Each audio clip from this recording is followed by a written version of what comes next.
They see my disability, I see my ability.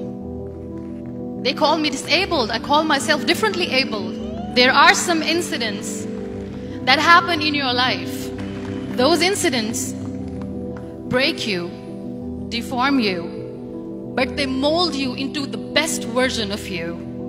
And the same thing happened to me. I was 18 years old when I got married. My father wanted me to get married. And all I said was, if that makes you happy, I'll say yes. And of course, it was never a happy marriage.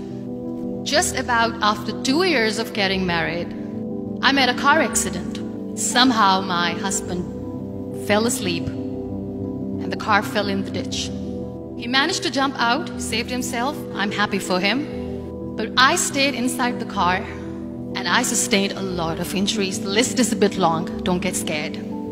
The wrist was fractured. Shoulder bone and collarbone were fractured.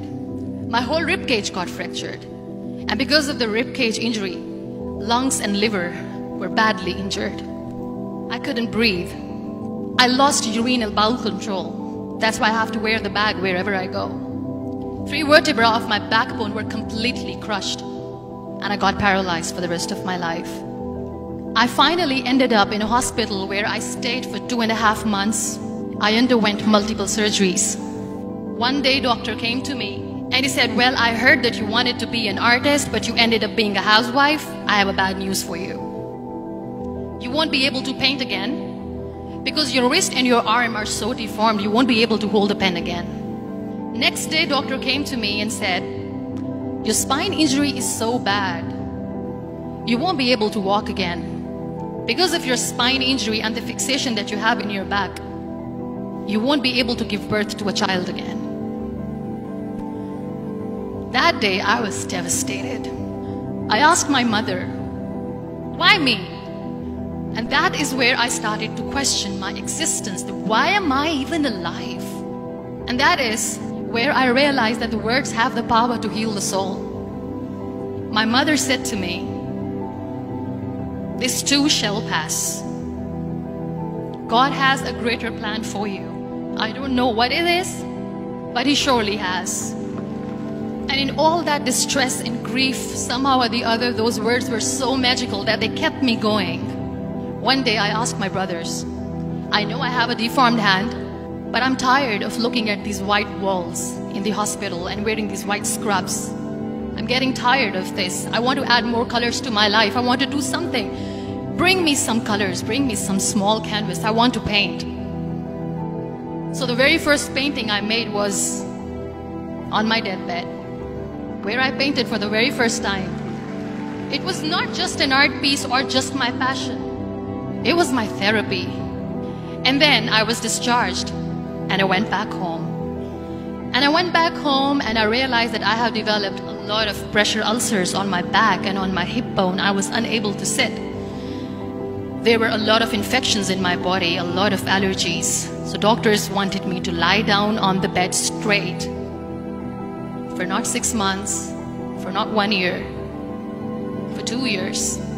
I was bedridden, confined in that one room, looking outside the window, listening to the birds chirping, and thinking maybe there will be a time when we'll be going out with the family and enjoying the nature.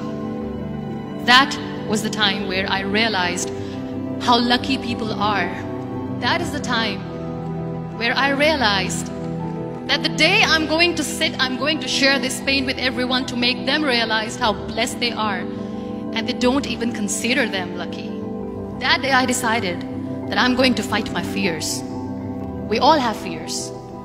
Fear of unknown, fear of losing people, fear of losing health, money. We want to excel in career, we want to become famous, we want to get money. We are scared all the time. So I wrote down one by one all those fears. And I decided that I'm going to overcome these fears one at a time. You know what was my biggest fear? Divorce. I was trying to cling on to this person who didn't want me anymore, but I said no. I have to make it work. But the day I decided that this is nothing but my fear, I liberated myself by setting him free. And I made myself emotionally so strong that the day I got the news that he's getting married, I sent him a text that I'm so happy for you and I wish you all the best. And he knows that I pray for him today. Number 2 was, I won't be able to be a mother again. And that was quite devastating for me. But then I realized there are so many children in the world, all they want is acceptance. So there is no point of crying, just go and adopt one. And that's what I did. People think that they will not be accepted by the people because we, in the world of perfect people, are imperfects. So I decided that instead of starting an NGO for disability awareness, which I know will not help anyone, I started to appear more in public. I started to paint. I decided that I'm going to join the national TV of Pakistan as an anchor person. And I've been doing a lot of shows for the last 3 years. I became the National Goodwill Ambassador for UN Women Pakistan, and now I speak for the rights of women, children. We talk about inclusion, diversity, gender equality, which is a must. Every time I go in public, I always smile. It's always a big toothy smile on my face, and people ask me, don't you get tired of smiling all the time? What's the secret? I always say one thing, that I have stopped worrying about the things that I have lost, the people that I have lost.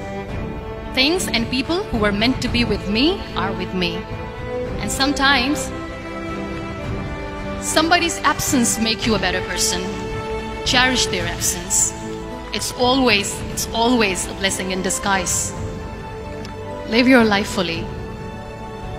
Accept yourself the way you are. Be kind to yourself. Be kind to yourself. I'll repeat, be kind to yourself, and only then you can be kind to others.